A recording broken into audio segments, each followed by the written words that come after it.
A reading from the Holy Bible, the New American Bible, Genesis chapter 43. The second journey to Egypt. Now the famine in the land grew more severe. So when they had used up all the rations they had brought from Egypt, their father said to them, "Go back and procure us a little more food."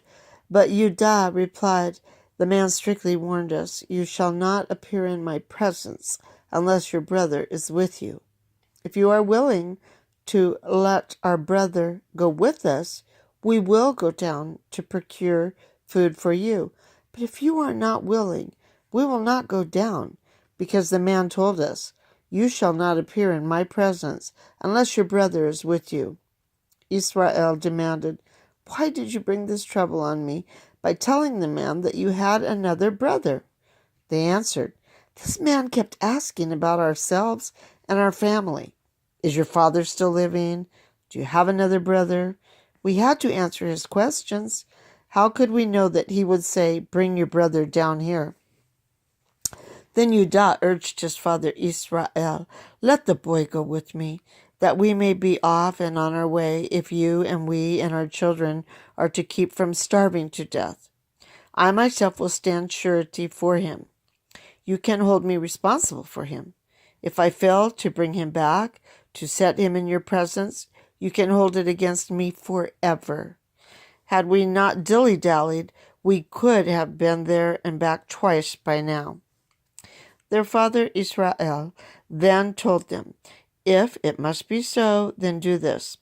Put some of the land's best products in your baggage and take them down to the man as gifts, some balm and honey, gum and resin, and pistachios and almonds. Also, take extra money along, for you must return the amount that was put back in the mouths of your bags. It may have been a mistake. Take your brother too and be off on your way back to the man. May God Almighty dispose the man to be merciful toward you, so that he may let your other brother go, as well as Benjamin.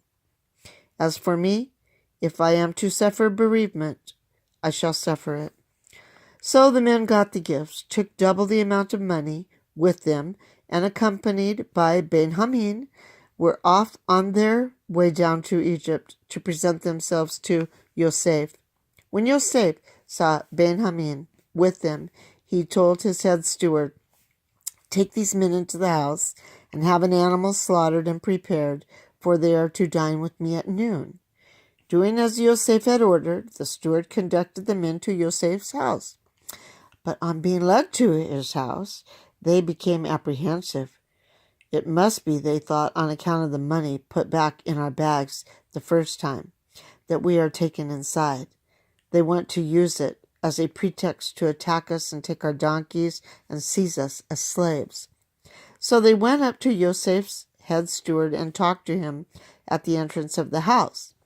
"If you please, sir," they said, "we came down here once before to procure food, but when we arrived at a night's encampment and opened our bags, there was each man's money in the mouth of his bag, our money in the full amount.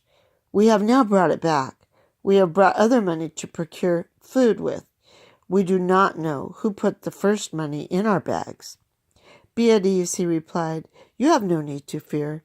Your God and the God of your father must have put treasures in your bags for you. As for your money, I received it." With that, he led Simeon out to them. The steward then brought the men inside Yosef's house. He gave them water to bathe their feet and got fodder for their donkeys.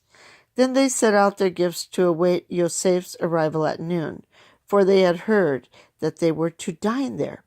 When Yosef came home, they presented him with the gifts they had brought inside, while they bowed down before him to the ground. After inquiring how they were, he asked them, "And how is your aged father, of whom you spoke? Is he still in good health?" "Your servant, our father, is thriving and still in good health," they said as they bowed respectfully. When Yosef's eyes fell on his full brother Benjamin, he asked, Is this your youngest brother of whom you told me? Then he said to him, May God be gracious to you, my boy. With that, Yosef had to hurry out, for he was so overcome with affection for his brother that he was on the verge of tears. He went into a private room and wept there. After washing his face, he reappeared, and now in control of himself gave the order, Serve the meal. It was served separately to him, to the brothers, and to the Egyptians who partook of his board. Egyptians may not eat with Hebrews. That is abhorrent to them. When they were seated by his directions according to their age, from the oldest to the youngest, they looked at one another in amazement. And as proportions were brought to them from Yosef's table, Benjamin's portion was 5 times as large as anyone else's. So they drank freely and made merry with him.